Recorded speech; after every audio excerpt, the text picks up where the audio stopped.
நம் கண்களுக்கு தெரியாத மறைவில் இருக்கிற சில காரியங்கள், அதற்கு பின்னாடி இயங்குகிற சில விஷயங்கள், why is this happening like this, ஏன் இப்படிப்பட்ட காரியங்கள் நமக்கு சொல்லப்படுகிறது, செய்யப்படுகிறது, நமக்கு முன்பாக நிறுத்தப்படுகிறது என்பதை தெரியாமல், தெரிந்து கொள்ளாமல் பாவத்திலும் நம் பல தோல்விகளையும் மாட்டிக்கொள்கிறோம். நமக்குள்ள பிசாசு இப்படி பல விதத்துல புகுத்தி இருக்கிற ஒரு எண்ணம் என்ன தெரியுமா, ஒரு மனப்பான்மை என்ன தெரியுமா, என்னால முடியுமா. பல சமயங்கள்ல நம்மளுடைய பேட்டில்ஸ் பார்த்தீங்கன்னா பிரைவேட். பல சமயங்கள்ல நம்ம இந்த பேட்டில்ஸை ஜெயிக்கிறது, நமக்குள்ள இருக்கிற சில போராட்டங்களை ஜெயிக்கிறது யாருக்குமே தெரியாது. ஆனால் நான் சொல்ல வேண்டிய காரியம், அது தெரிய வேண்டிய அவசியம் கிடையாது. தெரிய வேண்டிய நேரத்தில் தெரியும். எதற்காக கர்த்தர் அந்த பேட்டில் கொடுக்கிறார் என்று சொல்லி அப்போ நம்மளுக்கு புரியாது.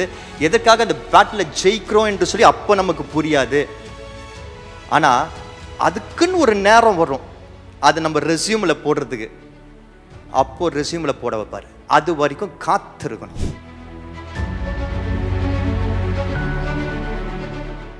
ஹல்லேலூயா, ஹல்லேலூயா. கர்த்தர் நல்லவர், அதிசயம் செய்கிறவர். ஆமென், ஆமென்.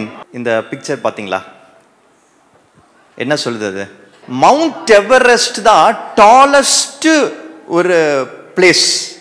இந்த உலகத்திலேயே ரொம்ப உயரமா இருக்கக்கூடிய ஒரு விஷயம்னா அது மவுண்ட் எவரெஸ்ட். நம்ம எல்லாருக்கும் மவுண்ட் எவரெஸ்ட் எங்க இருக்குன்னு தெரியும், ஹிமாலயாஸ்ல இருக்கிற ஒரு பீக் அது. ஸோ ஹிமாலயாஸ்ன்றதே ஒரு செட் ஆஃப் மவுண்டன்ஸ் பாருங்க, நிறைய மலைகள் இருக்கிற ஒரு பகுதி அது. அந்த மலைகளில் இருக்கிற ஒரு மலை, அந்த பீக்கு, அது பேர் மவுண்ட் எவரெஸ்ட். அந்த மவுண்ட் எவரெஸ்ட் தான் உலகத்திலே உயரமான இடம் என்று சொல்லப்படுகிறது. இப்போ அந்த உலகத்திலே உயரமாக இருக்கக்கூடிய அந்த இடம் மவுண்ட் எவரெஸ்ட் விட சீல ஒரு பகுதி அதிக ஆழமாக இருக்குமா. அதாவது இந்த மவுண்ட் எவரெஸ்ட்டை தலைகீழா நிற்க வச்சு ஒரு சீக்குள்ள விட்டா, அந்த சீ பார்த்தீங்கன்னா, இந்த பர்டிகுலர் இடம் பார்த்தீங்கன்னா அந்த மவுண்ட் எவரெஸ்டோட டீப்பா இருக்குமா. இதை பார்க்கும் பொழுது ஒரு விஷயம் எனக்கு தோணுச்சு. வெளியே இருந்து நம்ம பார்க்கக்கூடிய with our eyes whatever we can see, the outside that we see, வெளிப்புறமாக நமக்கு தெரியக்கூடிய சில விஷயங்களை பார்த்து நம்ம ஆச்சரியப்படுகிற, பிரமிப்படைகிற, குறை சொல்லுகிற, வருத்தப்படுகிற சில விஷயங்களை விட நமக்கு கண்களுக்கு தெரியாத மறைவில் இருக்கிற சில விஷயங்கள் பயங்கரமாகவும் மோசமாகவும் அதிகமாகவும் இருக்கிறதை நாம் உணர்ந்து கொள்ள வேண்டும். We always see the outside, what we can see with the eyes. அதை வைத்து சில விஷயங்களை நம்ம முடிவு செய்து விடுகிறோம். அதை நம்ப ஆரம்பிச்சிடுறோம், அதை நம்ம புகழ ஆரம்பிச்சிடுறோம், ஆராதிக்க ஆரம்பிச்சிடுறோம். பட் நம் கண்களுக்கு தெரியாத மறைவில் இருக்கிற சில காரியங்கள், அதற்கு பின்னாடி இயங்குகிற சில விஷயங்கள், why is this happening like this, ஏன் இப்படிப்பட்ட காரியங்கள் நமக்கு சொல்லப்படுகிறது, செய்யப்படுகிறது, நமக்கு முன்பாக நிறுத்தப்படுகிறது என்பதை தெரியாமல், தெரிந்து கொள்ளாமல் பாவத்திலும் நம் பல தோல்விகளையும் மாட்டிக்கொள்கிறோம். அண்ட் இந்த ஆர்டிஃபிஷியல் இன்டெலிஜென்ஸ், ChatGPT என்கிற இந்த சீரீஸ் மூலமாக நம்ம இந்த சில வாரங்களில் பார்க்க முயற்சி செய்வது இதுதான். ஜஸ்டிஸ் இன்றைக்கு உலகத்தை ஆட்டி படைத்து கொண்டிருக்கிற, இன்னைக்கு இருக்கிற காலங்களை, இன்னைக்கு இருக்கிற சீசன்ஸை கண்ட்ரோல் பண்ணுகிற ஆர்டிஃபிஷியல் இன்டெலிஜென்ஸ். நான் போன வாரத்தில் எக்ஸ்பிளைன் பண்ண, அதுக்கு முந்தின வாரத்தில் அதை பற்றி டீட்டெயில்டாக சொன்னேன். இன்னைக்கு ஆர்டிஃபிஷியல் இன்டெலிஜென்ஸ் என்கிற இந்த டெக்னாலஜியை பற்றி பல பேச்சுகள் இருக்கிறது, பல ஆய்வுகள் இருக்கிறது, பல சாதனைகள் இருக்கிறது, பல நிகழ்வுகள் இருக்கிறது. ஆனால் இந்த ஆர்டிஃபிஷியல் இன்டெலிஜென்ஸ் இந்த சீசன்ல ரொம்ப அதிகமாக பயன்படுத்தப்படுகிற, நம்ம எல்லார் வாழ்க்கையும் இன்ஃப்ளூயன்ஸ் பண்ணுகிற ஒரு காரியமாக இருக்கிறது. ஆனால் ஒவ்வொரு சீசன்லையும் இப்படி சில காரியங்கள் நடந்து கொண்டே இருக்கும், வந்து கொண்டே இருக்கும். பல நாட்களுக்கு முன்னாடி டிரான்சிஸ்டர் ஒரு உதாரணமாக சொன்ன, எத்தனை பேருக்கு ஞாபகம் இருக்கிறது என்று தெரியல. டிரான்சிஸ்டர் என்கிற ஒரு காரியம் ஒரு இன்ஃப்ளூயன்ஸ் ஆக இருந்தது, டிவின்ற ஒரு காரியம் இன்ஃப்ளூயன்ஸ் ஆச்சு, இன்டர்நெட் ஆச்சு, இன்னைக்கு ஆர்டிஃபிஷியல் இன்டெலிஜென்ஸ் சொல்றோம். அடுத்தது என்ன வரும் தெரியாது. ஆனா ஒவ்வொரு காலகட்டங்களிலும் இப்படி ஏதாவது ஒரு விஷயமோ சில விஷயங்களோ மனுஷர்களை இன்ஃப்ளூயன்ஸ் பண்ணி கொண்டு தான் இருக்கும். இது என்ன வருத்தத்திற்குரிய காரியம்? எதை நம்ம கவனமாக பார்க்க வேண்டும்? இந்த இன்ஃப்ளூயன்ஸ் பண்ணுகிற விஷயங்களை பற்றி பல நேரங்களில் பல பேருக்கு தெரிய மாட்டேங்குது. பல பேர் எனக்கும் இதுக்கும் என்ன சம்மந்தம்? இந்த சாட் ஜிபிடின்ற சீரீஸ் ஆரம்பிக்கும் போது நிறைய பேர் சொன்னது, யோசிச்சது, இன்னும் ப்ராப்ளி யோசிச்சது, சாட் ஜிபிடிக்கும் எனக்கும் என்ன சம்மந்தம்? ஆர்டிஃபிஷியல் இன்டெலிஜென்ஸை பற்றி தெரிஞ்சுக்கிட்டு நான் என்ன பண்ண போகிறேன்? அதை நீங்கள் படித்து அதில் ஒரு டாக்டரேட் வாங்கணும்னு சொல்ல வரல. ஆனால் நம்ம சுற்றி என்ன நடக்கிறது என்பதை தெரிந்து கொள்ள வேண்டும். நம்ம கண்களுக்கு தெரிகிற விஷயங்களை வச்சு பார்த்துட்டு அதில் மட்டும் வாழ்ந்துட்டு போகிறோம். அதுக்கு பின்னாடி என்ன சம்பவித்து கொண்டிருக்கிறது, what is influencing, what is the intention behind all these things என்பதை நம்ம தெரிந்து கொள்வது மிக மிக முக்கியம். அதுவும் கிறிஸ்துவர்கள் இதை தெரிந்து கொள்வது ரொம்ப ரொம்ப இம்பார்ட்டன்ட். இந்த காலத்தில், இந்த சீசன்ல இந்த ஆர்டிஃபிஷியல் இன்டெலிஜென்ஸ் மூலமா தான் பிசாசு பல பேரோட வாழ்க்கையை சீரழித்து கொண்டு இருக்கிறான். ஒருவேளை நீங்க ஆர்டிஃபிஷியல் இன்டெலிஜென்ஸ் சம்பந்தப்பட்ட எந்த காரியங்களும் யூஸ் பண்ணாதவர்களாக கூட இருக்கலாம். ஆனா உங்க வாழ்க்கையும் அதனால் இன்ஃப்ளூயன்ஸ் ஆகிறது, சில சமயங்களில் சீரழிக்கப்படுகிறது என்பது கூட நமக்கு தெரியாம இருக்கிறது. So what we are trying to do is we are just trying to explore, understand. வேதத்திற்கும் இதற்கும் என்ன நம்ம தெரிஞ்சுக்கணுமோ அதை தெரிஞ்சுக்கிட்டா போதும். நான் திரும்பி சொல்றேன், நீங்க டாக்டரேட் படிக்கணுன்ற அவசியம் கிடையாது. கற்றுக்கொள்ளணும்னு ஒரு பாடமாக கற்றுக்கொண்டு அதை நீங்கள் பயன்படுத்தணும், இல்லாட்டி சம்பாத்தியத்திற்காக ப்ரொஃபஷனலாக மாற்றணும்னு நினச்சிங்கன்னா இட்ஸ் குட், நோ ப்ராப்ளம். இல்லாட்டி ஒரு என்டர்டெயின்மெண்ட்டுக்கு ஜஸ்ட் லைக் தட் அதுலேருந்து சில விஷயங்களை பார்க்கணும்னு நினச்சிங்கன்னா நோ ப்ராப்ளம். பட் நீங்கள் டாக்டரேட் படிக்கணுன்ற அவசியம் கிடையாது. நீங்கள் அதை பற்றி படிக்கலனாலும் யூஸ் பண்ணாட்டி கூட ஒன்றும் பிரச்சனை கிடையாது. ஆனால் கிறிஸ்துவர்களாக நம்ம என்ன தெரிஞ்சுக்கணுமோ அது தெரிஞ்சுக்கணும். அதுதான் இங்கே முயற்சி செய்கிறோம். முதல் வாரத்தில் முக்கியமாக நம்ம கற்றுக்கொண்டது, ஃபர்ஸ்ட் வீக் நம்ம கற்றுக்கொண்டது இந்த சாட் ஜிபிடி போன்ற பல விஷயங்கள். அது டிரான்சிஸ்டர் காலங்கள்லேருந்து ஆரம்பித்து இன்றைக்கு சாட் ஜிபிடி, ஆர்டிஃபிஷியல் இன்டெலிஜென்ஸில் இருக்கிற மற்ற விஷயங்கள் போன்ற பல காரியங்கள் மட்டும் அல்லாமல் நம்ம ரொம்ப சார்ந்திருக்கிற சில பொருட்கள், மனிதர்கள் எல்லாமே கர்த்தர் நம்ம வாழ்க்கையில் அனுமதித்திருக்கிற கூலி ஆட்கள். புரியுதா? வேலையாட்கள், ஹையர்ட் சர்வன்ட்ஸ்.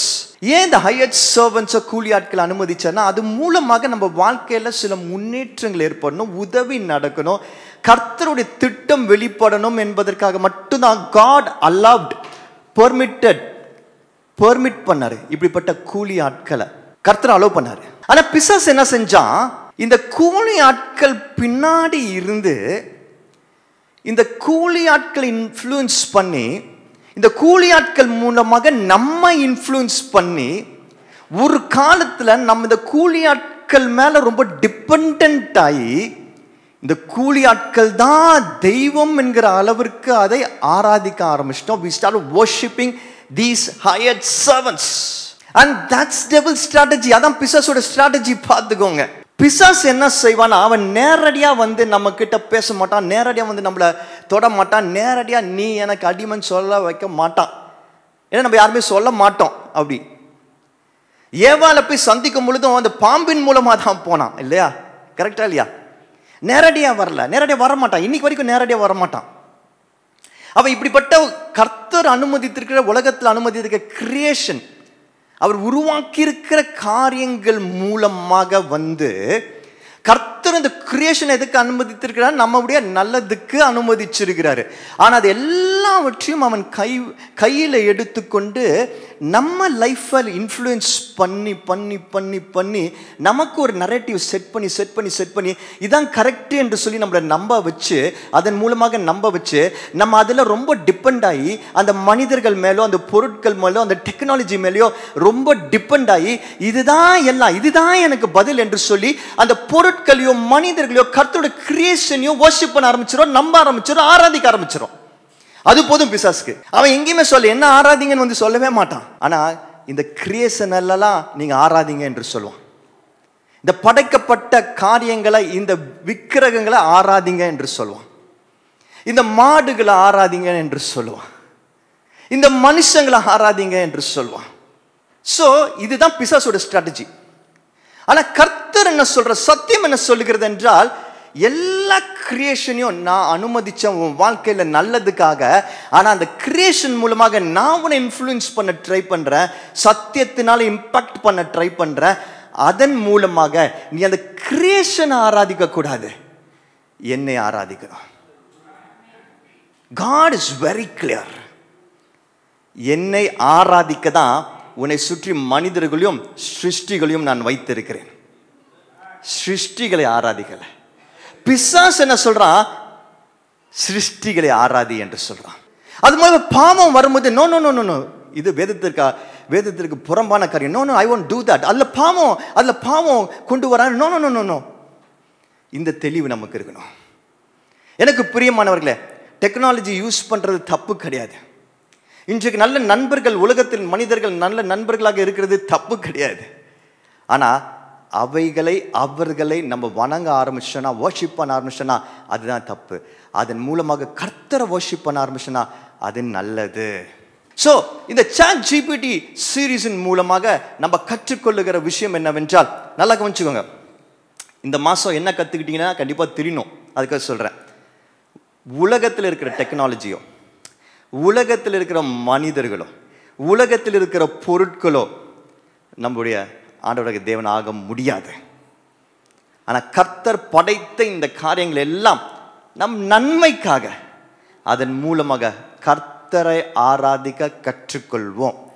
ஆனால் பிசாசு என்ன செய்யறான்? இதன் மூலமாக நம்மளை இன்ஃப்ளூயன்ஸ் பண்ண ட்ரை பண்ணுறான். போன வாரம் பார்த்தோம் எப்படி இந்த ஆர்டிஃபிஷியல் இன்டெலிஜென்ஸு நம்ம மனசை மாற்றி வச்சிருக்குன்னு. நம்ம எல்லாரையும் ஸ்கேட்டர்ட் பிரெயினாக மாற்றிருக்கு, ஸ்கேட்டர்ட் மைண்டாக மாற்றி இருக்கிறது. அதாவது எந்த ஒரு விஷயத்தையும் முழுசாக நம்மளால் கவனம் செலுத்த முடியல. இன்னைக்கு 30 செகண்ட்ஸ்க்கு மேலே அட்டென்ஷன் ஸ்பேன் இல்லாமல் போயிடுச்சு. எந்த விஷயத்திலும் ஒரு கொஞ்ச நேரத்துக்கு மேலே நம்மளால் கவனம் செலுத்த மனசு அப்படி பிரிக்கப்பட்டிருக்கு, சிதறி இருக்கிறது. பிசாசு இப்படி சிதறி இருக்கணும்னு எதிர்பார்க்கிறான். ஏன்னா சிதறி இருந்தால் தான் எந்த விஷயத்தையும் நம்மளால் ஒழுங்காக செய்ய முடியாது, ஈஸியாக நம்ம குழப்ப முடியும். ஆனால் அதற்கு தீர்வு என்ன தெரியுமா? Deep study, deep focus. எந்த ஒரு விஷயத்தை எடுத்தாலும் அதை டீப்பாக இறங்கி செயல்படுறது தான் கர்த்தர் நமக்கு வச்சிருக்கிற ஆசீர்வாதம். அதனால பைபிள் ரீடிங் கூட நம்ம குறைஞ்சபட்சம் 30 மினிட்ஸ் ஒரு நாளைக்கு நம்ம பைபிள் ரீட் பண்ணுறதுக்கு, ஜெபிக்கிறதுக்கு செலவழிக்க கற்றுக்கணும். சும்மா ஸ்டேட்டஸில் பார்க்கறதுலாம் கிடையாது, அது சும்மா அடிஷ்னல் தான். அதன் மூலமாக ஆண்டவரால் நம்மகிட்ட பேச முடியும். ஆனால் நம்ம ஒவ்வொருத்தரும் தனிப்பட்ட முறையில் பைபிளை எடுத்துட்டு அட்லீஸ்ட் 30 மினிட்ஸ் அந்த பைபிளில் உட்காந்து தியானிக்கிறதும் ஜெபிக்கிறதுமாக டெய்லி இருந்தால் மட்டும்தான் கர்த்தர் வைத்திருக்கிற ஆசீர்வாதங்களை பெற்றுக்கொள்ள முடியும். ஸோ இந்த வாரம் நம்ம பார்க்க போகிறது இந்த நிறைவை, இந்த கண்டென்ட்மெண்ட்டை கர்த்தர் நமக்கு எப்படி வச்சிருக்கிற, ஒரு ஷெப்பர்டாக எப்படி வச்சிருக்கிறாரு. ஆனால் எப்படி இந்த ஆர்டிஃபிஷியல் இன்டெலிஜென்ஸ் இதை பிரேக் பண்ணிட்டு இருக்கு. இதன் மூலமாக பிசாசு, ஆர்டிஃபிஷியல் இன்டெலிஜென்ஸ் மூலமாக பிசாசு எப்படி இந்த நிறைவை நாம் வாழ்க்கையில் பெற்றுக்கொள்ளக்கூடாது என்று சொல்லி யோசிச்சுட்டு இருக்கிறான், செஞ்சுட்டு இருக்கிறான் என்பதை நம்ம இன்னும் கொஞ்சம் கவனமாக பார்க்க போகிறோம். ஓகேயா? ரீசெண்டாக ஒரு ஸ்டடியில் சொல்கிறாங்க, இந்த ஜென்ரேஷன், நல்லா கவனிச்சுக்கோங்க, இந்த ஜென்ரேஷன், இப்போ இருக்கிற இந்த ஜென்ரேஷன், அதாவது அடுத்த தலைமுறை, இப்போ இருக்கிற தலைமுறை, அந்த தலைமுறை தான் ரொம்ப அதிகமாக டிப்ரெஷன் போன்ற காரியங்கள் இருக்கிறாங்க. இதுவரைக்கும் இருந்த எந்த தலைமுறையும் இவ்வளோ அதிகமாக இருந்தது கிடையாது. இப்போதான் அதிகமாக இருக்கிறாங்களாம். அது ஏன்னு சொல்லிட்டு ஒரு பெரிய சைக்கியாட்ரிஸ்ட் அவர் ஒரு ரிப்போர்ட் சப்மிட் பண்ணியிருக்கிறாரு. ஏன்னா இன்னைக்கு இருக்கிற இந்த தலைமுறைக்கு எதுவுமே நிறைவு கொடுக்க மாட்டேங்குதான், ஃபுல்ஃபில்மெண்ட் கொடுக்க மாட்டேங்குதான். அவங்களுக்கு ஒரு கண்டென்ட்மெண்ட்டே இல்லையா எதுலையுமே. எது நடந்தாலும் எது செஞ்சாலும் கொஞ்ச நேரம் தான் இருக்கான். இன்னைக்கு பிள்ளைங்கள்லாம் பார்த்துருக்கிறீங்களா? என் பிள்ளைங்க நம்மளே அப்படி தான் ஆகிட்டோம். திடீர்னு சந்தோஷமாக சிரிச்சு சூப்பராக இருப்போம், திடீர்னு அப்படியே சோகமாக இருப்போம். திடீர்னு அப்படியே ஒரு வாழ்க்கையை குறித்து ஒரு பாசிட்டிவிட்டி இருக்கும், திடீர்னு நெகட்டிவிட்டி வரும். மாறிட்டே இருக்கிற ஒரு சூழ்நிலை. ஏன்னா அந்த நிறைவு சந்தோஷம் கொஞ்ச நேரம் தான் இருக்குது. ஒரு விஷயத்தை பேசும்போது பண்ணும்போது ஒரு நிறைவு கூட சொல்ல முடியாது, ஒரு எக்ஸைட்மெண்ட், ஒரு டோபமைன் ஹை ரஷ். ஆனால் திரும்பியும் பார்த்தீங்கன்னா அப்படியே சோகமாயிடும். அது கொஞ்ச நேரம் தான் இருக்குது. இது பிசாசு நம்ம வாழ்க்கை இன்ஃப்ளூயன்ஸ் பண்ணி வச்சிருக்கிற காரியம். ஆனால் கர்த்தர் நமக்கு வைத்திருக்கிறதோ கண்டென்ட்மெண்ட். நிறைவு. தேவனுக்குள்ளே எப்பொழுதும் நிறைவு இருக்கும். அதான் கர்த்தர் நம்ம வைத்திருக்கிற ப்ராமிஸ். ஆர்டிஃபிஷியல் இன்டெலிஜென்ஸ் இதை எப்படி சொல்லுவாங்க? நார்மலாக என்ன சொல்லுவாங்க அதுக்கு?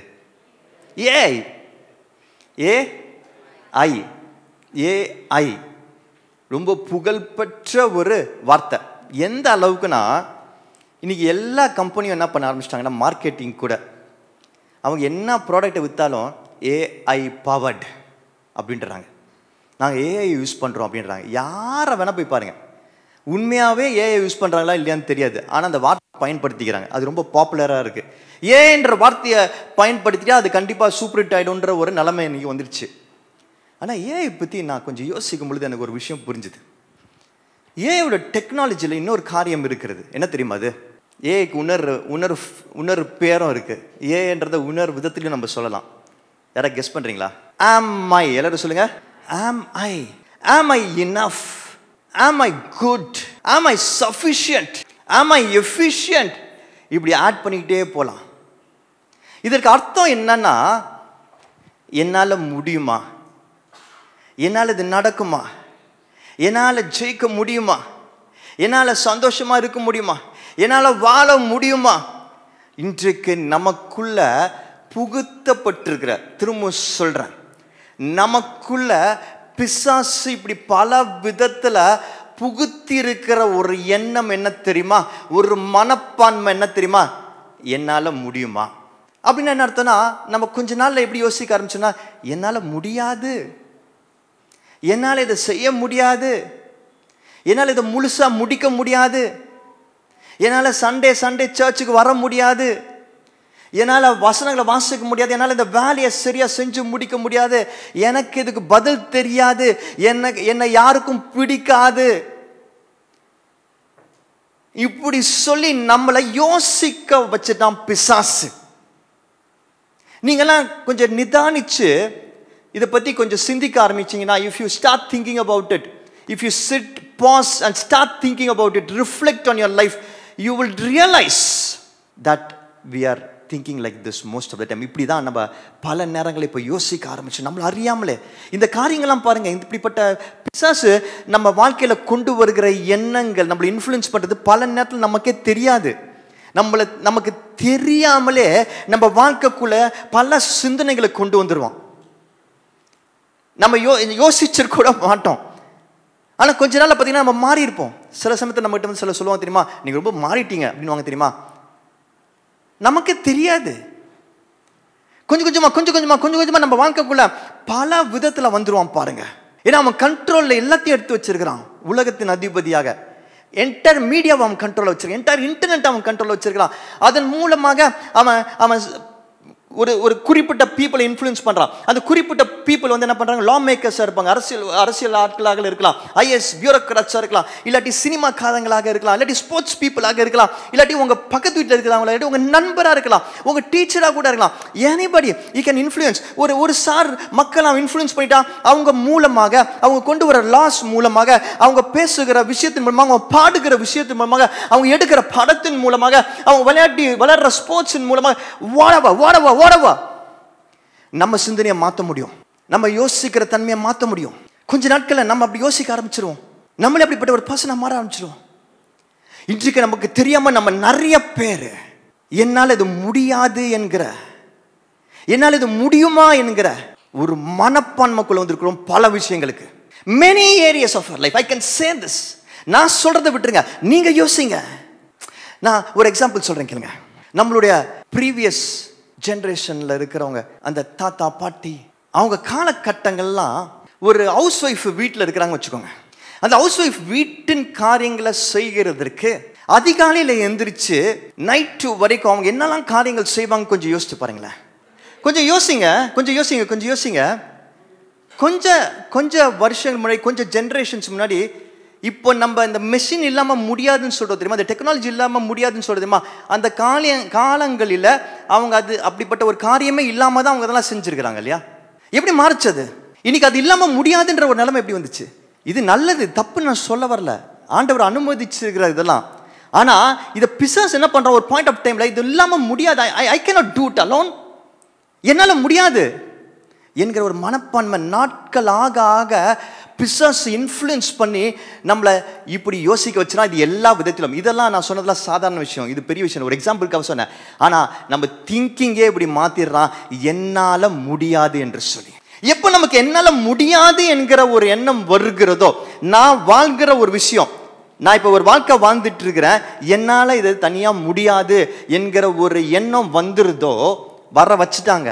வந்த பிறகு I start seeking for answers, for people, for solutions, for situations, for technology which is influence by Satan, sinful. So அந்த சொல்யூஷன் அந்த பர்சன் மூலமாக, அந்த சொல்யூஷன் அந்த விஷயத்தின் மூலமாக கிடைக்கும் பொழுது நான் அது மாதிரி டிபெண்ட் ஆயிடுறேன், அதை ஆராதிக்க ஆரம்பிச்சிடறேன் ஒரு பாயிண்ட் ஆஃப் டைம். இதான் பிசாசு செய்கிற தந்திரம்.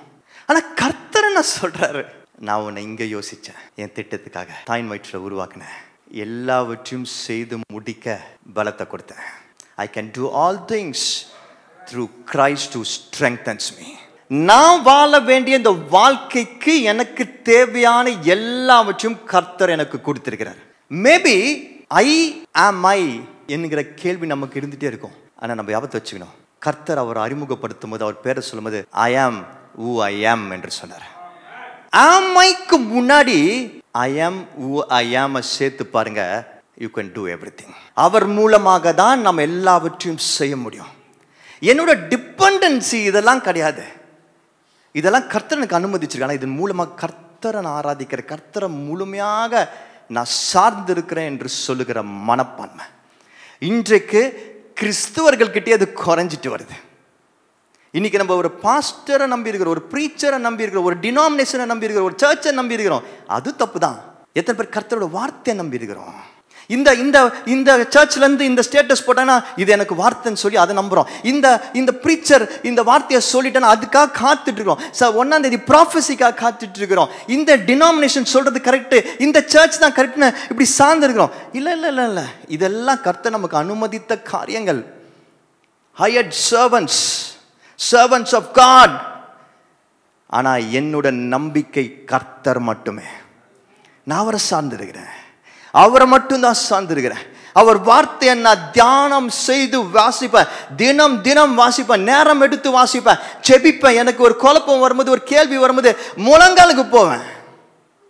I'll go on my knees, I'll ask God, then I will know I can do all things through Christ who strengthens me. என்னை பலப்படுத்துகிற கிறிஸ்துவினாலே எல்லாவற்றையும் செய்ய முடியும். ஹalleluya, ஹalleluya. ஒரு பியூட்டிஃபுல்லான எக்ஸாம்பிள் பைபிளில் வாசிக்க கேட்போமா? சங்கீதம் 78ஆம் அதிகாரம் 70ஆம் வசனத்திலிருந்து 72ஆம் வசனம் வரைக்கும். தம்முடைய தாசனாகிய தாவீதை தெரிந்து கொண்டு ஆட்டு தொழுவங்களிலிருந்து அவனை எடுத்தார். கரவலாடுகளின் பின்னாக திரிந்த அவனை தம்முடைய ஜனமாகிய யாக்கோபையும் தம்முடைய சுதந்திரமாகிய இஸ்ரவேலையும் மேய்ப்பதற்காக அழைத்து கொண்டு வந்தார். இவன் அவர்களை தன் இருதயத்தின் உண்மையின்படியே மேய்த்து தன் கைகளின் திறமையினால் அவர்களை நடத்தினான். He chose David his servant and took him from the sheep pens. From tending the sheep he brought him to the shepherd of his people Jacob, of Israel his inheritance. And David shepherded them with integrity of heart, with skillful hands he led them. இந்த சங்கீதத்தை யார் எழுதியிருக்கிறா? இந்த சங்கீதம் David எழுதியிருக்கிறா. சங்கீதம் 23 யார் எழுதுனா? 23ஆம் சங்கீதம் யார் எழுதுனா? டேவிட் எழுதுனா. இந்த சங்கீதம் யார் எழுதியிருக்கிறா? ஆசாஃப். எஸ், இது தாவீது எழுதல. நல்லா கவனிச்சுக்கோங்க, எல்லா சங்கீதமும் தாவீது எழுதல. தாவீது நிறைய சங்கீதங்கள் தான், எல்லா சங்கீதமும் தாவீது எழுதல. இது ஆசாஃப் என்கிற ஒரு வர்ஷிப் லீடர், தாவீது அப்பாயிண்ட் பண்ண ஒரு வர்ஷிப் லீடர். அவர் எழுதியிருக்கிறார். அவர் எதுக்காக இது எழுதினார்னா, இந்த பர்டிகுலர் சங்கீதம் 78 நீங்க முழுசா வீட்டில் போய் வாசிச்சு பாருங்க. அவர் எதுக்காக இது எழுதியிருக்கிறார்னா, இந்த பர்டிகுலர் சங்கீதம் எழுதுகிற நாட்களில் இஸ்ரவேல் ஜனத்தினர் they were leading a sinful life, ஒரு லைஃப் ஆஃப் ஃபெயிலியர் வாழ்ந்துட்டு இருந்தாங்க. கர்த்தரோட சத்தத்தை கேட்டு ஒபீடியண்டா, அவர் வார்த்தை கேட்டு ஒபீடியண்டாக வாழாம தாறுமாறான வாழ்க்கையை வாழ்ந்து தோத்து போய் கொண்டே இருந்தாங்க. அப்போ பல லீடர்ஸ் இருந்தாங்க, ஷெப்பர்ட் லீடர்ஸ் இருந்தாங்க. அவங்களுடைய கடமைகளை சரியா செய்யல. அதனால அந்த ஆசாப் என்ன பண்றாரு, அவங்களுக்கு இன்ஸ்ட்ரக்ஷன் கொடுக்குறாரு. நீங்க கர்த்தரோட சத்தத்தை கேளுங்க, கர்த்தர் சொல்றபடி நடங்க என்று சொல்லி அவர் இன்ஸ்ட்ரக்ஷன் கொடுத்துட்டே இருக்கிறார். இந்த 78ஆம் சங்கீதத்தில் அவங்களை கரெக்ட் பண்ணிக்கிட்டே இருக்கிறாரு. கடைசியில் முடிக்கும் பொழுது தாவீதை எக்ஸாம்பிளா காட்டுறாரு. அந்த நாட்கள்ல அந்த இஸ்ரவேல் மக்களுக்குள்ள பிசாசு எப்படிப்பட்ட ஒரு காரியத்தை கொண்டு வந்திருந்தானா, எங்களால் இது முடியாது. Am I enough to do this? Am I good enough to do this? அப்படின்ற ஒரு எண்ணம் வந்துருச்சு. இன்னைக்கு எப்படி நம்ம மக்கள்கிட்ட இருக்கோ அப்படி ஒரு எண்ணம் இருந்துச்சு. ஆனால் தான் அவங்க அந்நிய தேவர்களை தேடி போனாங்க. எப்போ மக்கள் அந்நிய தேவர்களை தேடி போவாங்க? இதே ஜனத்தினர் மோசே எகிப்திலிருந்து வெளியே கூட்டிட்டு வராரு. அவ்வளோ வருஷங்க அடிமைத்தனத்தில் இருந்தவங்கள அற்புதங்கள் மேல அற்புதங்கள் செஞ்சு வெளியே கூட்டிட்டு வர்றாரு. பார்வோனுடைய போர் படைய காலி பண்ணி கூட்டு வர்றாரு. இதெல்லாம் கண் கூட பாக்குறாங்க. பார்த்துட்டாங்களா? இதோட ஒரு பெரிய மிரக்கல்ஸ் அவங்க பார்க்க முடியுமா? பார்த்துட்டாங்க. அவ்வளோ பெரிய விடுதலை கிடைச்சிருச்சு அவங்களுக்கு. அந்த விடுதலை பெற்றுக்கொண்டு அவங்க வர்றாங்க. அதுக்கப்புறம் அந்த வனாந்தரத்தில் இருக்கிறாங்க. அப்போ கொஞ்ச நாட்கள்ல ஒரு காரியம் நடக்குது. என்ன நடக்குது? மோசே மலை போறாரு. எதுக்கு போறாரு? ஆண்டவர் விட்டு வந்து சில காரியங்களை பெற்றுக்கொண்டு வந்து இவங்களுக்கு நன்மைக்கான காரியங்களுக்காக போறாரு. இதே ஜனத்தோட நன்மைக்கான காரியங்களுக்காக அங்க மலை போறாரு. ஆண்டவரோட பேசுறாரு. பல நாட்கள் ஆயிடுச்சு. ஏன்னா அப்படிப்பட்ட ஒரு கான்வர்சேஷன் ஆண்டவருக்கும் மோசஸ்க்கும் ஓடிட்டு இருக்கு. பிரசன்ஸ் ஆஃப் காட் அவ்வளோ ஸ்ட்ராங்கா இருக்கு. அவ்வளோ விஷயங்கள் இந்த பிள்ளைங்களுக்கு சொல்ல வேண்டியது இருக்கு. அப்படி ஓடிட்டு இருக்கு. இப்போ கீழே இருக்கிறவங்களுக்கு பயம் எடுத்துருது. நம்ம வாழ்க்கையை வாழ முடியுமா? நம்ம சரியா எல்லாத்தையும் செய்ய முடியுமா? ஆம் ஐ குட் இனஃப் என்கிற ஒரு எண்ணம் வர ஆரம்பிச்சிருச்சு. அப்போ என்ன பண்றாங்க? பொய்யான விக்கிரகங்களை உருவாக்குறாங்க. ஏன்னா அவங்களுக்கு இப்போ சப்போர்ட் தேவைப்படுது. என்னால் தனிப்பட்ட முறையில் இது செயல்பட முடியாதுன்ற ஒரு எண்ணம் எல்லாருக்கும் வந்துருச்சு. அவங்கள நடத்த வேண்டியது ஆசாரியர் கையாலே அது செய்கிறாங்க. அணிலேருந்து இன்னைக்கு வரைக்கும் அப்படி தான் இருக்கிறோம். அணிலேருந்து இன்னைக்கு வரைக்கும் பிசாசு அப்படி தான் நம்மளை பயன்படுத்திட்டு இருக்கிறான். அப்படிப்பட்ட ஒரு காலகட்டத்தில் அவர் எழுதுறாரு. எழுதி சொல்றாரு, முடிக்கும் போது இப்படி சொல்றாரு, தாவீதை பாருங்க. எல்லாரும் சொல்லுங்களேன், தாவீதை பாருங்க. சொல்லுங்க, பத்தல. தாவீதை பாருங்க. சாதாரண ஆடு மேய்க்கிறவன். அந்த காலகட்டத்தில் ஆடு மேய்க்கிறவங்க தாழ்த்தப்பட்டவர்களாக பார்க்கப்பட்டார்கள், ஒடுக்கப்பட்டவர்களாக பார்க்கப்பட்டார்கள். ஆடு மேய்த்து கொண்டிருந்தான். அவனை ஆண்டவர் அங்கிருந்து கொண்டு வந்து ஜனங்களை மேய்க்கிறவராக ராஜாவாக மாற்றவில்லையா? டேவிடை பத்தி நான் யோசிக்கிறேன். டேவிடை பத்தி யோசிக்கும் போது எனக்கு ஆச்சரியமா இருக்கு. இருக்கிறதுலே ஒடுக்கப்பட்ட ஒரு மனிதன், அந்த அந்த நிலைமையில் இருக்கிறவன். ஆடு மேய்க்கிறத ஒடுக்கப்பட்டது. ஆனா அங்கிருந்து ஆண்டவர் அவனுக்கு நீ ராஜாவானோ என்று சொல்லி ஒரு அதிகாரத்தை கொடுக்கிறாரு.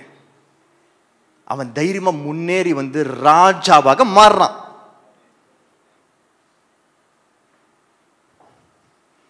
நான் யோசித்து பார்ப்பேன், தாவீது யோசித்திருக்க மாட்டானா? am I enough? am I sufficient? என்னால் இது செய்ய முடியுமா என்று யோசித்திருக்க மாட்டானா? சரீரம் இடம் கொடுக்குமா? நான் சின்னதாக இருக்கிறேன், சரீரம் இடம் கொடுக்குமா? நான் வெறும் ஆடு மேய்க்கிறேன். ஆடுகளை பற்றி எனக்கு தெரியும். நான் மனுஷங்களை எப்படி நான் ஆளுகை செய்கிறது என்னால் முடியுமா? அந்த ஞானம் எனக்கு கிடைக்குமா? எனக்கு மற்றவங்கள சப்போர்ட் பண்ணுவாங்களா? எல்லாரும் பல நாட்கள் எக்ஸ்பீரியன்ஸில் இருக்கிறாங்க. அந்த மந்திரிகள்லாம் இருக்கிறாங்க. ராஜாக்கு அடுத்தபடியாக வரத்துக்கு பல வருஷங்கள் உழைச்சவங்க இருப்பாங்க. அவங்களாம் வெயிட் பண்ணிட்டு இருப்பாங்க. அவங்க எனக்கு சப்போர்ட் பண்ணுவாங்களா? யோசிச்சிருக்க மாட்டானா தாவீது? அவனுக்குள்ள கேள்விகள் வந்திருக்காதா? அவனுக்குள்ள தாழ்வு மனப்பான்மை வந்திருக்காதா? பட் அதெல்லாம் தாண்டி வந்தான். தாவீது என்ன பண்ணா? கேட்கல. தாவீது தாண்டி வந்தான். எப்படின்னா, David did not come easily to that place. எல்லாரும் சொல்லுங்க, தாவீது அந்த இடத்திற்கு ஈஸியா வரல. ஒரு ஆடு மேய்க்கிறவனா இருந்து இப்படிப்பட்ட ஒரு இடத்துக்கு ராஜாவாக ஈஸியா வரல. அதற்கு வருவதற்கு அவன் கிட்ட சில விஷயங்கள் இருந்தது. என்ன விஷயம் என்று பார்த்தா, இருதயத்தின் உண்மையும் கைகளின் திறமையும். Pure heart and skillful hands. இன்றைக்கு இந்த காலை நேரத்தில் இங்கே இருக்கிற ஒவ்வொருத்தருக்கும் நான் சொல்ல ஆசைப்படுறது தான், இங்கே இருக்கிற ஒவ்வொருத்தருக்கும் எல்லாரும் சொல்லுங்க, எங்க ஒவ்வொருத்தருக்கும் எங்க ஒவ்வொருத்தருக்கும் எங்க ஒவ்வொருத்தருக்கும் எங்க ஒவ்வொருத்தருக்கும் கர்த்தர் பியோர் ஹார்ட்டை கூட இருதயத்தின் உண்மையை கொடுத்திருக்கிறாரு. இருதயத்தின் உண்மையை கொடுத்திருக்காரு. இருதயத்தின் உண்மையை கொடுத்திருக்கிறாரு. கைகளின் திறமையை கொடுத்திருக்கிறாரு. என் இருதயத்துல உண்மை இருக்கு. ஆண்டவர் என் இருதயத்தை எப்படி படைச்சார்னா உண்மையாக இருக்கும்படியாக படைச்சார். பியூராக இருக்கும்படியாக படைச்சார். My heart was created by God to be pure as a pure heart. என் கைகளை எப்படி படைச்சார்னா என் கைகளை திறமைகளை கொடுத்தார். எப்படி சொல்லுங்க? என் கைகளை திறமைகளை கொடுத்தார். நான் இன்னும் உங்களுக்கு நல்லா எக்ஸ்பிளைன் பண்றேன். நல்லா கவனிச்சுக்கோங்க. எல்லாம் நல்லா கவனிங்க. நான் எரேமியா 1:5 எப்போதும் உங்களுக்கு சொல்லிட்டே இருக்கிறேன் தெரியுமா? ஆண்டவர் இங்க யோசிச்சாரு, அப்புறம் நம்மளை தாயின் வயிற்றுல உருவாக்குனாரு. எதுக்காகனா ஒரு வாழ்க்கையை நமக்கு வச்சிருக்கிறாரு, ஒரு திட்டத்தை வச்சிருக்கிறாரு. அதை வாழ்ந்து முடிக்கிறதுக்கு உருவாக்கினாரு.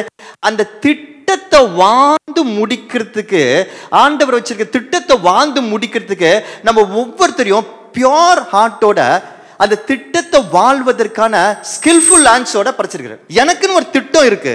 அந்த திட்டத்தை நான் சரியா வாழணும்னா எனக்கு எப்பொழுதும் தேவனை மட்டுமே சார்ந்து இருக்கிற பியோர் ஹார்ட் வேணும். அப்படிதான் என்ன படைச்சாரு. எல்லாத்திலும் ஆண்டவரை பார்க்குற உண்மையான இருதயம் வேணும். அப்படிதான் என்ன படைச்சாரு. என்னை சுற்றி எப்படிப்பட்ட நரேட்டிவ்ஸ் வந்தாலும், எப்படிப்பட்ட இன்ஃப்ளூயன்ஸ் வந்தாலும், பிசாசு பாம்பு வடிவத்தில் வந்தாலும் சரி, ஏஐ வடிவத்தில் வந்தாலும் சரி, நான் ஆண்டவரோட வார்த்தையை தான் கீழ்ப்படிவேன். இதை சாப்பிடக்கூடாதுன்னு சொன்னார், நான் சாப்பிட மாட்டேன் என்று சொல்லி ஒரு பியூரான இருதயம் இருந்தால் மட்டும்தான் அவரை எப்போதும் பார்த்துட்டே இருக்க முடியும். அப்படிதான் படிச்சாரு. அது மட்டும் இல்லை, அந்த திட்டத்தை வாழ்ந்து முடிக்கிறதுக்கு நான் இந்த இடத்துல ஒரு பாஸ்டர் ஆனோம், இந்த இடத்துல ஒரு ஆஃபீஸில் மேனேஜர் ஆனோம், இந்த இடத்துல நான் இந்த ஏரியாவை மாற்றணும், சுத்தம் செய்யணும். இதெல்லாம் செய்கிறதுக்கு எனக்கே திறமைகளை கொடுத்துருக்கிறாரு. எனக்கு தாளந்துகளை கொடுத்திருக்கிறாரு. எனக்கு ஞானத்தை கொடுத்திருக்கிறாரு. எனக்கு பலத்தை கொடுத்திருக்கிறாரு. எனக்கு நான் வாழ வேண்டிய அந்த 80 இயர்ஸோ 79 இயர்ஸோ அதுக்கு உண்டான சரீர சுகத்தை கொடுத்திருக்கிறார். அந்த சரீர சுகம் எனக்கு இருக்கு. நடுவில் பிசாசு வந்து தலைவலி கொடுப்பான், ஜுரம் கொடுப்பான், இல்லாட்டி ஏதாவது லங்ஸ்ல, கிட்னில, லிவர்ல, ஹார்ட்ல, இல்லாட்டி ஸ்கின்ல ப்ராப்ளம் கொடுப்பான். எனக்கு தெரியும் என்ன வந்தாலும் சரி கர்த்தர் என் திட்டத்தை முடிக்கிற வரைக்கும் எனக்கு பலத்தை கொடுப்பார் என்று சொல்லி, என் ஞானத்தை கொடுப்பார் என்று சொல்லி. இது ரெண்டுத்தையும் நம்ம மறக்கவே கூடாது. பிசாசு நம்மளை ஏமாத்திட்டே இருப்பான், பயம் படுத்திட்டே இருப்பான். உன்னால முடியாது, உங்களையே யோசிக்க வச்சிருவான். ஆமாய் ஆமாய் ஆமாய் என்று யோசிக்க வச்சிருவான். ஆனா நம்ம சொன்னோம், yes I am, because my God is I am who ஐ ஆம். அவன் ஆமாய் என்கிற சொல்லுகிற இடத்துல எல்லாம் ஐ ஆம் என்று சொன்னோம். அவன் எப்பெல்லாம் உங்களுக்கு ஆமாய் என்று அந்த ஒரு பயத்தை கொடுக்கிறான்னா ஐ ஆம் ஏபிள், ஐ ஆம் குட் என்று சொல்ல கத்துக்கணும். Because my God is who he is. ஆனால் இந்த பியூர் ஹார்ட்டையும் இந்த ஸ்கில்ஃபுல் ஹேண்ட்ஸையும் நம்ம எப்பொழுதும் ரிடீம் பண்ணி தக்க வச்சுக்கிறது ரொம்ப கஷ்டம். பாருங்க, அவ்வளோ ஈஸியாக நடக்காது. அதுக்கு ஃபைட் பண்ணணும். அவன் அந்த ஆடு மேய்க்கிறவனா இருந்து ராஜா பாகற வரைக்கும் பல ஃபைட்டுகளை பண்ணியிருக்கிறானா? பல ஃபைட் பண்ணியிருக்கான். ஈஸியாக வரலாம் அவன் அந்த இடத்துக்கு. You have to fight. ஃபைட்டுன்னு சொல்லும் பொழுது இந்த மாதம் இந்த ஆர்டிஃபிஷியல் இன்டெலிஜென்ஸ் குறித்து நம்ம பேசுகிற இந்த ChatGPT பற்றி பேசுகிற மாதம், shepherd, the shepherd of my soul தான் உண்மையான நம்மளுடைய தேவன், நம்மளுடைய பாதுகாவலர், நம்மளுடைய தேற்றரவாளர் என்று சொல்லி பேசுகிறோம். அதுக்கு ஒரு உதாரணமாக தாயின் அன்பை பற்றி பேசிகிட்டு இருக்கிறோம் இல்லையா? தாய்மார்களை பற்றி பேசிகிட்டு இருக்கிறோம். ஃபஸ்ட்டு வீக்கில் வந்து ஒரு எக்ஸாம்பிள் சொன்னேன், ஒரு ரெஃபரன்ஸ் சொன்னேன். நம்ம வீட்டு பெண்கள் வந்து அவங்க கல்யாணம் பண்ணி நல்லா சமைக்க ஆரம்பிச்சிருவாங்க, கை தேர்ந்து ஆகிடுவாங்க. ஆனால் எப்போ அம்மா வீட்டுக்கு வராங்களோ, அம்மா நீங்கள் சமைச்சு போடுங்க என்று சொல்லி ஒரு வேலை செய்யாமல் உட்காந்துருவாங்க இல்லையா? They love their mothers cooking. எல்லா பிள்ளைங்களுக்கும் அப்படி தான். போன வாரம் என்ன சொன்னோம்? ஒரு எக்ஸாம்பிள் சொன்னோம். அவங்க விதவிதமாக இன்னைக்கு ட்ரெஸ்ஸு வாங்குவாங்க, போடுவாங்க, லேட்டஸ்ட் எல்லாமே இருக்கும். ஆனால் அம்மாவோட பட்டு சாரி கட்டுறதுனா ஒரு சந்தோஷம் இல்லை? ஸோ பட்டு சாரி பற்றி பார்த்தோம். இந்த வாரம் என்ன பார்க்க போகிறோம்? தாய்மார்களை பற்றி. இன்றைக்கி எவ்வளோ மெடிசன் வந்துடுச்சு. அலோபதின்றாங்க, ஆல்டர்னேட்டிவ் மெடிசன்றாங்க, யோகான்றாங்க, ஹை எண்ட் சர்ஜரி என்று சொல்கிறாங்க. என்னென்னமோ செஞ்சிட்டு இருக்கிறாங்க. நம்மளும் பல medical records and medical investigations and medical doctors and எத்தனையோ விஷயங்களை இன்றைக்கி வந்திருக்கிற புதுசாக வந்திருக்கிற ரொம்ப திறம்பட செயல்படுகிற ஒரு டாக்டர் குரூப் இருக்காங்க. தெரியுமா உங்களுக்கு? யார் இன்றைக்கி இருக்கிறதுலே பெஸ்ட் டாக்டர்ஸு? யார்?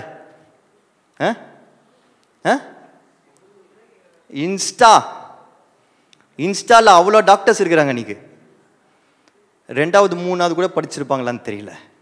ஆனால் எல்லா சப்ஜெக்ட் பற்றியும் அவங்க டாக்டர்ஸாக இருக்கிறாங்க. சரி, ஆனால் நமக்கு என்னதான் எவ்வளோ பெரிய டாக்டர்ஸ் இருந்தாலும் என்ன பெரிய ட்ரீட்மெண்ட்னாலும் நம்ம அம்மா திடீர்னு சில சமயத்தை சொல்லுவாங்க பார்த்தீங்களா, ஜலதோஷம் இருந்தா, ஃபீவர் இருந்தா, எல்லா பிள்ளைங்களும் அவங்களுக்கு ஏதாவது உடம்பு சரியில்லைனா ஃபஸ்ட்டு அவங்க அம்மா கிட்ட போவாங்க, இல்லாட்டி அப்பா கிட்ட போவாங்க. ஃபஸ்ட்டு அங்கே தான் போவாங்க. ஏன்னா ஃபஸ்ட்டு ஒரு கை வைத்தியம் பண்ணுவாங்க. பார்த்துருக்கிறீங்களா? அனுபவப்பட்டிருக்கீங்களா? அதன் ஒரு ரெப்ரசன்டேஷனை இன்னைக்கு ஃபஸ்ட்டு பார்க்கலாமா? நமக்கு ரொம்ப தலைவலியாக இருந்ததுன்னா தலைநீர் சேர்ந்தாலும் அதிகமாக தலைவலி வரும். அதனால வீட்டில் கல் உப்பு இருக்குல்ல, அந்த கல் உப்பு எடுத்து 2 ஸ்பூன் கல் உப்பு எடுத்து கடாயில் போட்டு நல்லா வறுத்துட்டு அதை ஒரு கர்ச்சீஃபில் கட்டி நாட் போட்டுட்டு தலையில் ஒத்தலாம் கொடுக்கும்போது அந்த தலைநீர் எடுத்துரும், வலியும் அப்படியே உடனே குறைஞ்சிடும். நம்ம வீட்டு குழந்தைக்கு சளி இரும்பல் இருந்தால் கற்பூரவள்ளி சாறு எடுத்து அதில் தேன் கலந்து 2 ஸ்பூன் கொடுத்தா குழந்தைக்கு கொஞ்சம் ரிலீஃபாக இருக்கும். தலைவலி வந்தால் கல்லுப்பு எடுத்து அனல் பொறுக்க வறுத்து காட்டன் துணி போட்டு ஒத்தனம் கொடுத்தா தலைவலி உடனே ரிலீஃப் ஆகிடும். நம்ம வீட்டில் யாருக்காச்சும் கோல்டு இருந்துச்சுன்னா நம்ம வீட்டிலே ஒரு சின்ன கை வைத்தியம் பண்ணிக்கலாம்.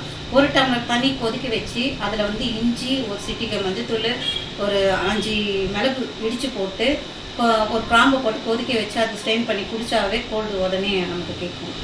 நம்ம சாப்பிட்ற சாப்பாடு வந்து ஜீரணமாகாமல் இருக்கும் சில சமயம்.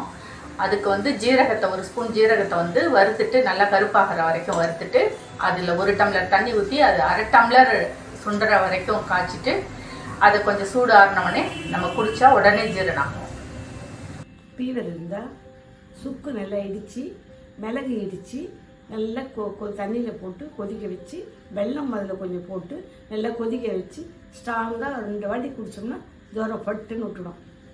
சில வேளைகளில் நமக்கு உடல் சோர்வா இருக்கும், பசி இல்லாம மந்தத்தன்மையா இருக்கும். அந்த மாதிரி நேரங்கள்ல ஒரு சின்ன கஷாயம் போட்டு குடிக்கலாம். அதாவது கொஞ்சம் ஓமம், சீரகம், ஒரு துண்டு சுக்கு, அப்புறம் மல்லி, மிளகு இவைகளை 1 டம்ளர் தண்ணியில நல்லா கொதிக்க வச்சு அதை 1/2 டம்ளர் ஆக்கி குடிச்சோம்னா உடலுக்கு நல்ல சுறுசுறுப்பா இருக்கும், நல்ல பசி கொடுக்கும், உடம்பு நல்ல பிரிஸ்கா இருக்கும்.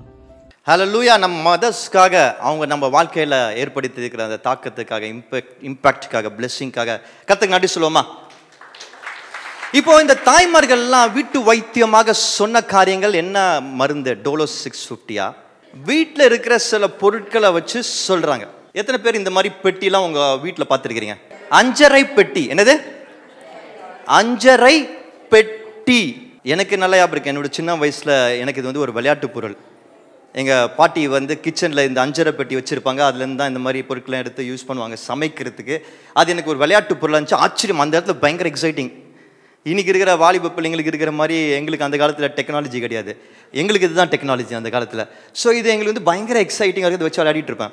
ஆனால் பாருங்கள், இந்த 5.5 பெட்டி அப்படின்னு சொல்லப்படுகிற இந்த பெட்டியில் என்னெல்லாம் வச்சுருப்பாங்க? மோஸ்ட்டாக மிளகு, சீரகம்,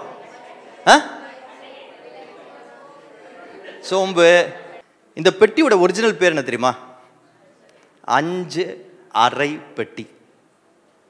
ஆரம்ப நாட்களில் நம்முடைய மூதாதையர் அவங்க இந்த 5.5 பெட்டியை ரொம்ப விசேஷமாக பயன்படுத்துவாங்களாம். ஏன்னா கரெக்டாக இந்த 5 அறை செஞ்சு அந்த பெட்டியை ரெடி பண்ணுவாங்களாம். ஒவ்வொரு அறையிலையும் 5 பொருட்களை மட்டும்தான் அந்த டைமில் வச்சுருப்பாங்க. அது காலப்போக்கில் பல பொருட்களாக மாறிச்சு. இன்றைக்கி ஒரு 12ன்றாங்க, 9ன்றாங்க, 7 சொல்கிறாங்க. இன்றைக்கி நிறைய விஷயங்கள் நம்ம ஆட் பண்ணியிருக்கிறோம். ஏன்னா நம்ம சமையல் முறை மாறிடுச்சு, ஆனால் நிறைய விஷயம் ஆட் பண்ணுறோம். ஆனால் அந்த நாட்களில், இது ஆரம்பிக்கப்பட்ட நாட்களில் 5 அறை தான். அப்போ 5 பொருட்கள் தான். அந்த 5 பொருட்கள் இந்த 5 பொருட்கள்: சீரகம், கடுகு, வெந்தயம், மஞ்சள் தூள், பெருங்காயம். இந்த 5 பொருட்கள் அந்த காலத்துல அவங்களோட லைஃப்ல இன்றியமையாத மோஸ்ட் இம்பார்ட்டன்ட் பொருட்களா இருந்தது. ஏன் இது 5 அரை பெட்டியா செஞ்சு இது 5 அதில் வச்சாங்க தெரியுமா? அவங்க அதை வீட்டில் ஒரு பாத்திரத்தில் வச்சிருக்கலாம். ஏன் இன்னைக்கு கூட நிறைய பாத்திரத்தில் வைக்கிறோம். கொஞ்ச நாட்கள் முன்னாடி கூட பாத்திரத்தில் வச்சிருப்பாங்க. ஆனாலும் 5 அரை பெட்டி எல்லார் வீட்லையும் இருக்கும்.